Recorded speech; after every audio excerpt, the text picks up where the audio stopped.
Halo teman-teman, perkenalkan saya Zeni Aprinola, saya dari SMK Negeri 1 Depok, saya kelas 12 OTKP 1 nomor absen 31. Kali ini saya akan mempresentasikan mengenai Google Trends dan cara menggunakannya. Sebelum kita masuk ke cara penggunaannya, saya akan menjelaskan dulu mengenai pengertian, manfaat, dan fungsi dari Google Trends itu sendiri. Yang pertama saya akan jelaskan adalah mengenai pengertian dari Google Trends. Google Trends merupakan tools gratis yang diciptakan oleh Google untuk mencari data pencarian yang sedang tren di Google pada akhir-akhir ini. Selanjutnya, saya akan menjelaskan fungsi dari Google Trends. Yang pertama adalah melihat popularitas dalam kurun waktu tertentu. Maksudnya adalah Google Trends dapat digunakan bagi para marketer untuk melihat apa yang sedang trends untuk membuat konten usahanya agar lebih menarik dengan cara melihat tahun-tahun yang dia inginkan untuk melihat trends-trends yang ada. Misalnya seperti kita sebagai para marketer ingin membuka tren tahun 2006, 2011, 2000 berapapun, itu kita bisa menggunakan Google Trends. Selanjutnya sebagai penentuan target. Maksudnya adalah Google Trends sendiri dapat digunakan sebagai penentuan target bagi para marketer. Misalnya para marketer membuka usaha di daerah Yogyakarta, maka para marketer dapat menentukan target pasarannya itu bagaimana. Selanjutnya, dapat digunakan sebagai bahan perbandingan. Maksudnya adalah para marketer saat ingin membuka usaha dan membuat konten yang menarik, para marketer dapat membandingkan dulu trends-trends yang sudah ada melalui Google Trend. Selanjutnya adalah melihat frekuensi. Maksudnya adalah frekuensi itu kita dapat melihat kejadian-kejadian yang telah tren di Google Trend maksud saya. Jadi frekuensinya bagaimana. Kalau misalnya kita mencari apa yang sedang tren, misalnya yang sedang tren A, kita lihat kejadian-kejadian tentang A itu apa saja. Selanjutnya sebagai kata kunci.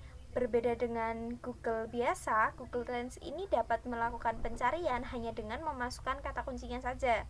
Jadi walaupun kita hanya mengetahui kata kuncinya, kita sudah dapat tahu mengenai tren-tren itu sendiri. Selanjutnya yang terakhir adalah penentuan topik. Untuk para marketer biasanya itu membuat konten-konten yang menarik. Nah, konten-konten sendiri itu memerlukan ide-ide dan topik-topik yang menarik. Maka dari itu dapat kita dapatkan dari Google Trend seperti itu. Nah, lanjut ke manfaat dari Google Trend seperti yang ada di atas adalah melakukan pencarian atau riset mengenai topik-topik agar konten yang dibuat oleh para marketer itu menarik. Jadi untuk membuka setiap usaha kita memerlukan konten yang untuk dipromosikan itu dengan kata-kata, dengan hal-hal yang menarik agar para konsumen itu tertarik pada produk kita, seperti itu. Baik, sekarang kita akan langsung masuk ke cara penggunaan dari Google Trends. Sebelumnya saya akan menjelaskan mengenai cara menggunakannya, tapi mohon maaf jika nanti saya sedikit menengok ke arah kanan. Yang pertama kita butuhkan adalah mengenai browser apa yang ingin kita gunakan untuk kita membuka Google Trends. Saya sarankan kalau ingin lebih mudah kita menggunakan Chrome, sehingga kita tinggal masuk ke Chrome seperti yang ada pada gambar di atas, video di atas. Lalu kita search di pencariannya, ya seperti itu, seperti di atas. Kita klikkan kata Google Trends, ya seperti itu. Yang atas sendiri kita klik Google Trends. Nah, loading. Kalau sudah, kalian akan melihat tampilan biru seperti di atas. Itu adalah tampilan utama, halaman utama Google Trends. Di situ kita bisa memasukkan topik atau istilah pencarian yang ingin gunakan. Di sini saya menggunakan contoh boba. Saya klik yang paling atas sendiri, lalu kita tunggu sebentar.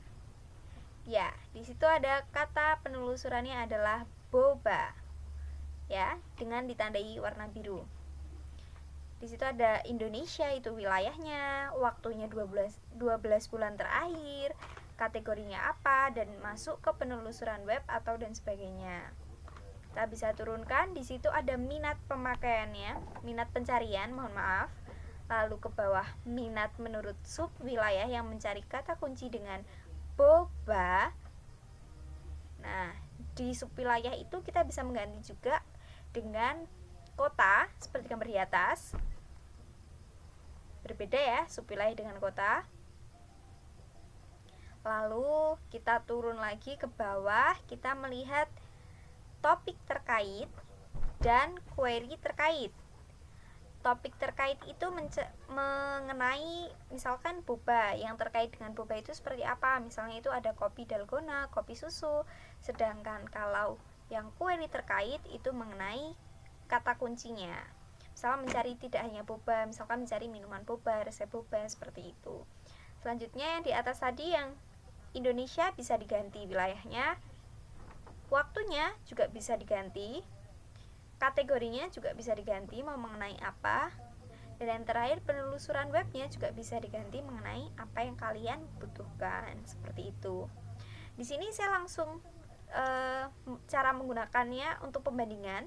Saya di situ menggunakan Tahiti, boba dengan Tahiti warna merah. Di situ juga tetap ada kurun waktunya, tempatnya. Nah, seperti itu bisa dilihat di atas. Ada minat seiring waktunya. Lalu ada perbandingan perincian berdasarkan subwilayah. Minat kita tinggal klik aja, nanti kita mau minat untuk Tahiti atau minat boba menurut wilayah, itu sudah ada perbandingannya. Yang biru itu boba, yang merah itu Tahiti. Lalu kita scroll ke bawah untuk cara pembandingan. Seperti itu bisa dilihat. Query itu kata kuncinya apa yang mendekati atau yang menggunakan kata yang kita cari. Seperti itu. Untuk lebih jelasnya nanti saya akan share materi PPT saya mengenai cara menggunakan Google Trends di description box. Untuk kalian semua yang belum paham bisa dibaca-baca kembali. Saya cukupkan presentasi saya untuk kali ini, kurang lebihnya saya mohon maaf. Simak video saya selanjutnya ya.